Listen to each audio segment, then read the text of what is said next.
Hello and welcome. I am Pranay Upadhyay and you are watching World Today. Tensions are rising between Washington DC and New Delhi over trade and foreign policy decisions, particularly India's stance on energy imports from Russia despite Western sanctions. India's Ministry of External Affairs issued a hard-hitting 6-point statement denouncing President Donald Trump's tariff and penalty threats, which were triggered by India's continued purchase of Russian oil. Hours later, the American leader has once again escalated trade tensions. In a fresh statement, President Donald Trump has criticized India for continuing oil imports from Russia and warned of imposing additional tariffs within the next 24 hours. Here is a report. Hours after India issued a firm response to U.S. President Donald Trump's latest tariff warning, the American leader has once again escalated trade tensions. In a fresh statement, Trump criticized India for continuing oil imports from Russia and warned of imposing additional tariffs within the next 24 hours. In a media interview, President Trump described India as not a good trading partner and signaled that punitive measures could follow soon. He said, and I quote, "India has not been a good trading partner because they do a lot of business with us, but we don't do business with them. So we settled on 25%. But I think I'm going to raise that very substantially over the next 24 hours. Because they are buying Russian oil. They are fueling the war machine."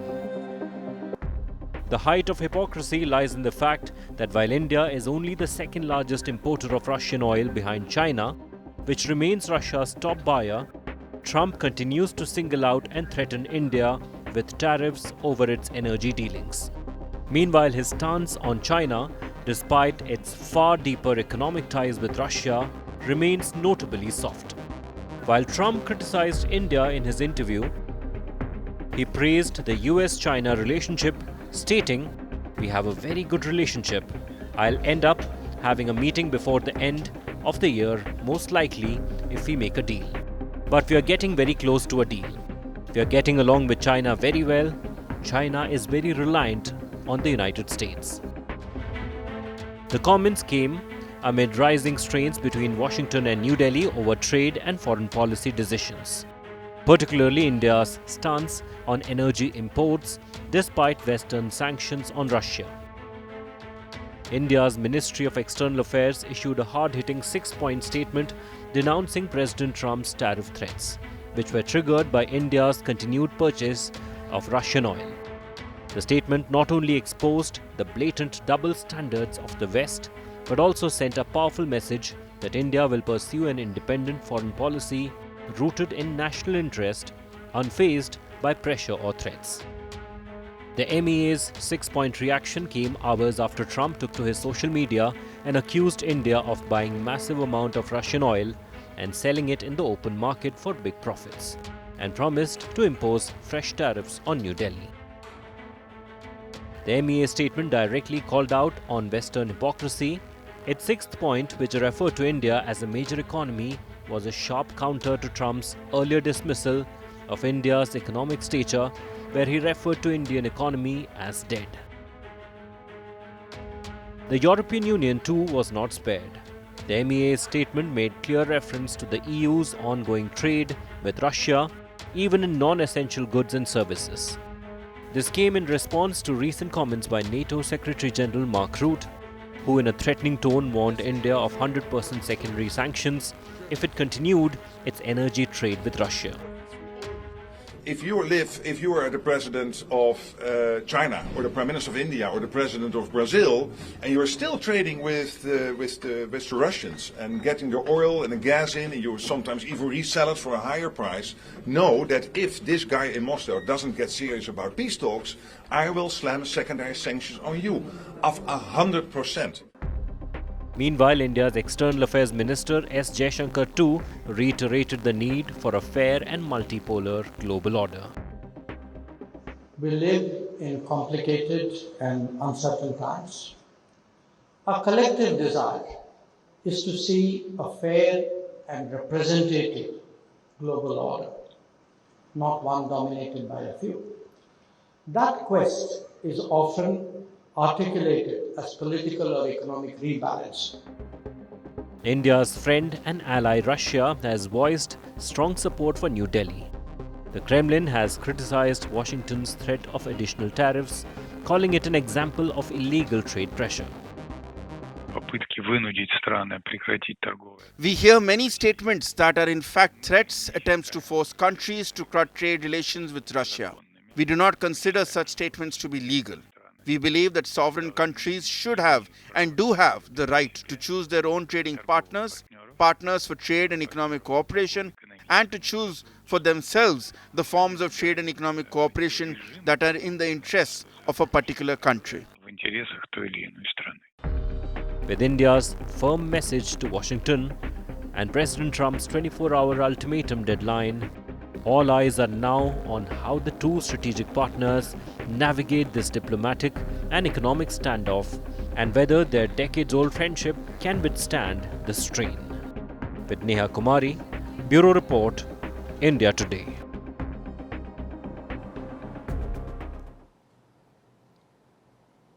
For many decades, India-US relationship enjoyed a bipartisan support both in Washington, D.C. and in New Delhi. But which way President Donald Trump is trying to steer this relationship? This remains a big question. To discuss it in further, I am being joined by Ambassador Atul Keshav, who has served as a US diplomat and president of the U.S India Business Council. Welcome to World Today, sir. My first question to you, Ambassador Keshav, that you must have seen the recent remarks by President Donald Trump threatening substantial increase in tariff on India with penalties for its Russian oil purchase. Where do you see the India-US strategic partnership going, and how do you see as a person who have spent like so many years in building this partnership? Well, I wouldn't be truthful if I didn't say that I were a little bit alarmed at where things are right now between Delhi and Washington. You know, in truth, the partnership between the United States and India that has been forged over the past 25 years of bipartisan consensus in both capitals has brought enormous benefit, mutual benefit to the people of both countries. And I think our elected leaders ought to be very proud of what we have accomplished together. So, you know, the business community, I think, sees great value in our shared strategic and technological and economic partnership. We believe that we have complementary economies that are, and these are powerful arguments for continuing the path of convergence. I feel personally that it's time to redouble our efforts. It's not time to pull apart. And frankly, speaking on behalf of business stands ready to help.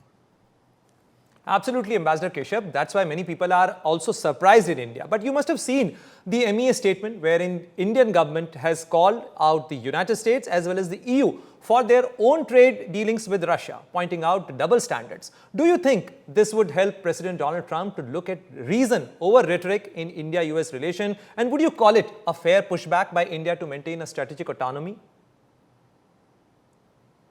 Well, first of all, I think that friends, when they have issues with one another, ought to speak privately. And so while there have been a lot of press statements and tweets that have been rattling around, you know, my sense from a career in diplomacy is that this is when friends pick up the phone and talk to one another, and they work through whatever differences of opinion they might have. You know, think about how this moment between Delhi and Washington is viewed among all of our like-minded friends and partners in the Indo-Pacific. You know, the president of the Philippines is in Delhi right now. How would the Philippines feel about this tension between two pillars of the Quad, Delhi and Washington? I worked on the Quad for a very long time. I think it's important. It sends an important strategic signal about the congruence of the great democracies in helping solve the strategic and economic challenges of the Indo-Pacific. You know, one thing I worry about is that this moment of public exchanges of statements is really only giving comfort and happiness to Beijing and Rawalpindi. And we ought to think about that. We ought to contemplate how we can come up with a productive way forward that involves making really good agreements between Delhi and Washington. And think about all of the work that we have done in the past. You know, the nuclear deal, the military agreements, the intelligence and counterterrorism agreements, the law enforcement, outer space. Think about the Nisar launch and Axiom and so much else that we've done, the MOM mission, Chandrayaan. All of this is worth preserving. All of this is important, and it needs to be complemented by real, meaningful economic agreements. The business community is fully in favor of meaningful trade agreements between the US and India. Let's get that done. Absolutely, Ambassador Keshav. You mentioned rightly about China, but President Donald Trump's tone on China seems to be softer, hinting at a potential deal and a very good relationship. Why do you think he's taking a harder line on India and a key strategic partner as compared to China on the Russian oil issue? Well, I can't speak for the president, but I think there is clearly a shift that has happened in American politics. You can see that from the election. You can see how different Trump 2 is from Trump 1, and I served the US government in Trump 1. You can see how our tone and approach is different. I think there's a very clear sense that the US needs to transform its economic posture with regard to many countries around the world. The president, the secretary of Treasury, and others have been very clear about this. And also there's a recognition that America risks falling behind in some critical areas where we have to be a bit more supple and reactive in ways that try to enhance our competitiveness. So the politics in my country have changed. The politics in Washington are very different. The economic assumptions are very different. The way things are done in Washington and between Washington and its friends around the world has also changed.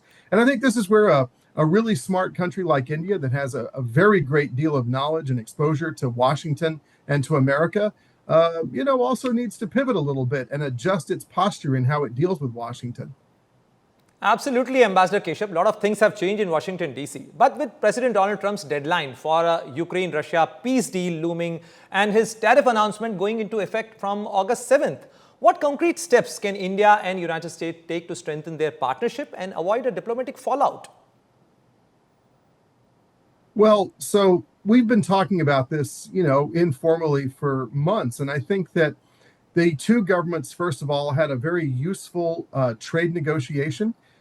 India was a first mover in all of these trade negotiations. The prime minister had an excellent visit to Washington in February. There was a wonderful joint statement that came out of that.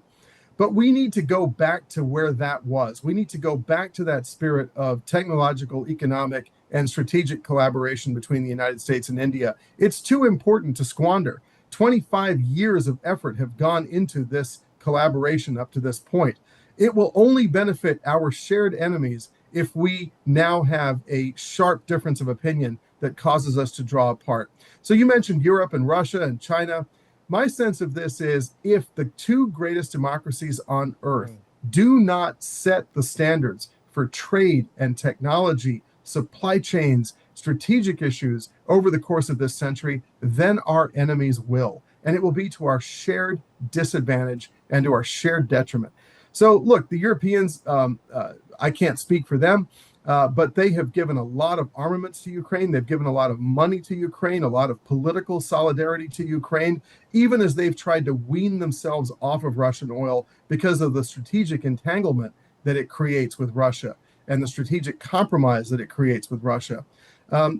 We have talked about how there's a possibility for India to buy more defense articles and agricultural goods and energy from the United States. I think the energy in particular would create a very great degree of economic collaboration between the US and India. So there's a lot that could be done to kind of reset things, bring us back to par, and put us back on the track that we've been working on for the past 25 years. I think it's very urgent that we do so.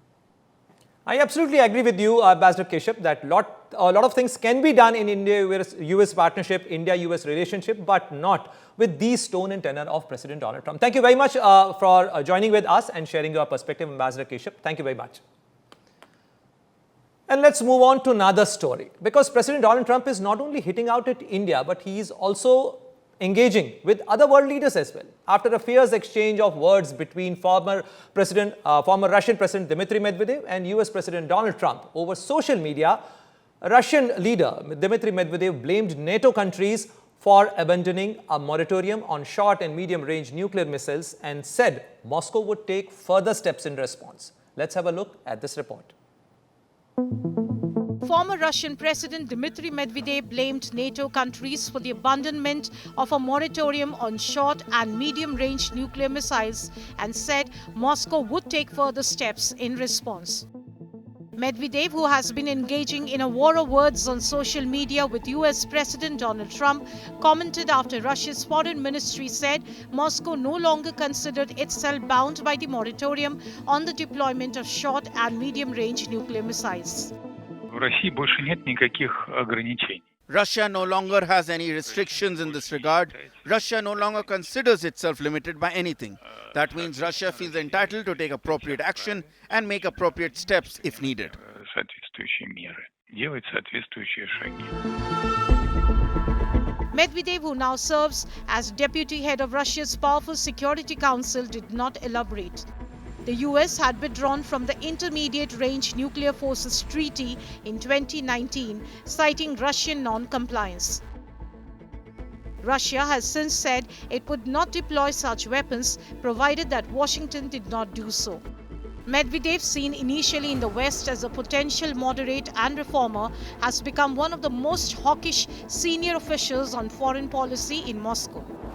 Trump said he had ordered 2 nuclear submarines to be moved to the appropriate regions in response to remarks from Medvedev about the risk of war between the nuclear-armed adversaries. The INF Treaty, signed in 1987 by Soviet leader Mikhail Gorbachev and US President Ronald Reagan, eliminated an entire class of weapons, ground-launched missiles with a range of 500 to 5,500 kilometers. Bureau Report, India Today.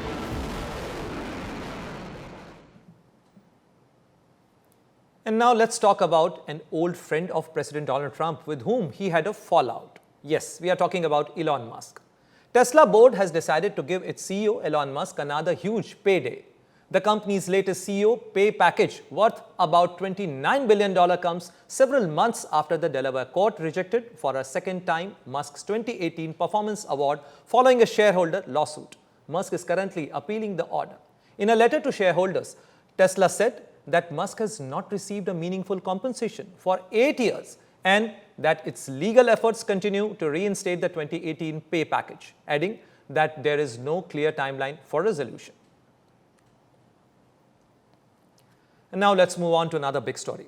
As the humanitarian crisis worsens in Israel-Gaza conflict, voices are growing louder for the release of remaining hostages held captive by Hamas. Meanwhile, Prime Minister Benjamin Netanyahu is planning to expand the Israeli military operation and fully occupy entire Gaza Strip.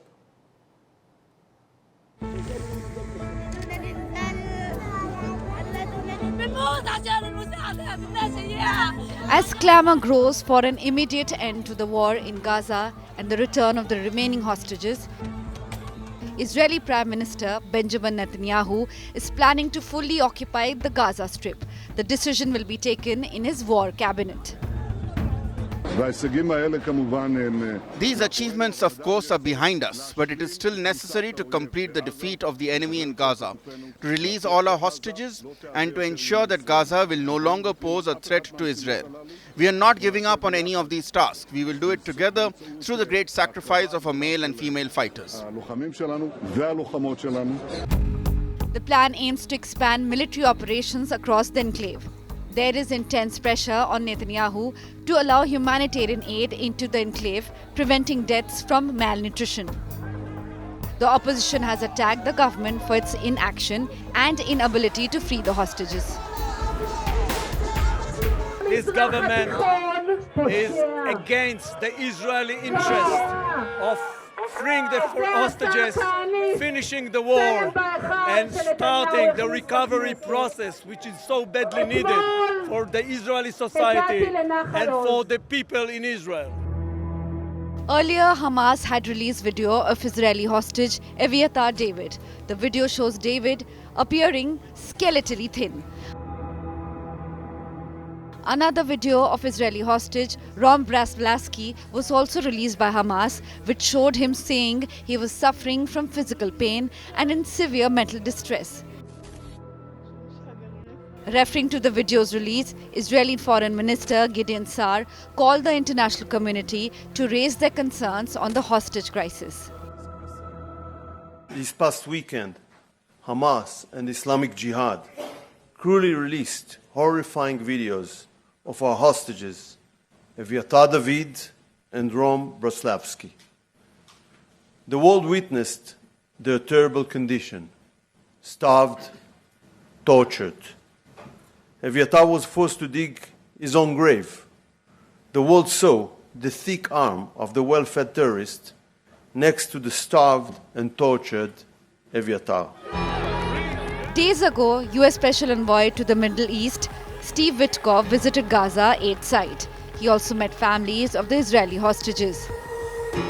Hamas called the visit of Witkoff to the aid center as a pre-scripted theatrical performance designed to mislead public opinion, whitewash the occupation's image and provide political cover for its starvation policies and systematic killing of innocent children and civilians in Gaza. Hamas also said it will not disarm until the establishment of the State of Palestine. Large crowds of Palestinians gathered around trucks in Gaza's Khan Yunis, with people grabbing bags and boxes of aid supplies. Palestinian and UN officials say Gaza needs around 600 aid trucks to enter per day to meet the humanitarian requirements, the number Israel used to allow into Gaza before the war. According to an Israeli military agency which coordinates aid, said Israel will allow gradual and controlled entry of goods to Gaza through local merchants. Israel had announced last week to let more aid reach Gaza, including pausing fighting for part of the day in some areas, approving airdrops and announcing protected routes for aid convoys. With Mahashweta Lala, Bureau Report, India Today. Brazil's Supreme Court issued a house arrest order for former President Jair Bolsonaro, who is staging trial against allegedly plotting a coup in a move that could escalate tensions with the administration of U.S. President Donald Trump. Justice Alexandre de Moraes, in his decision, stated that the right-wing firebrand did not comply with the judicial restraining order imposed on him last month. Moraes also banned Bolsonaro from receiving visits, with exceptions from lawyers and people authorized by the court, and use of cell phones either directly or through third parties. The restrictions on Bolsonaro were imposed over allegations that he courted the interference of President Donald Trump, who recently tied steep new tariffs on Brazilian goods, what he called a witch hunt against Bolsonaro. The former Brazilian leader is facing charges that he conspired with dozens of his allies and his supporters to overturn the 2022 electoral loss. Moving on to Pakistan.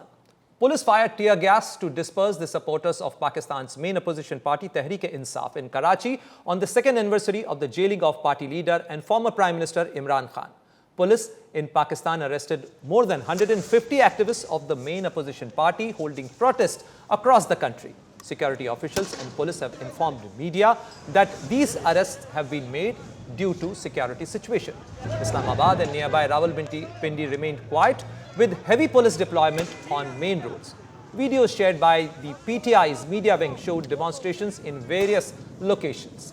Khan was arrested in May 2023, which sparked protests against the military nationwide, leading to a crackdown on the party. Imran Khan denies any wrongdoing and has dismissed the dozens of cases against him as politically motivated and ranging from terrorism to disclosure of official secrets. He was convicted in January in a corruption case but was acquitted of other charges, which was received on suspended sentence. Hundreds of Khan's party members, including several parliamentarians, were convicted late last month on charges related to 2023 protests against his arrest. Imran Khan's party emerged as the single biggest party in 2024 parliamentary elections, and it says that the vote rigging robbed it of more seats.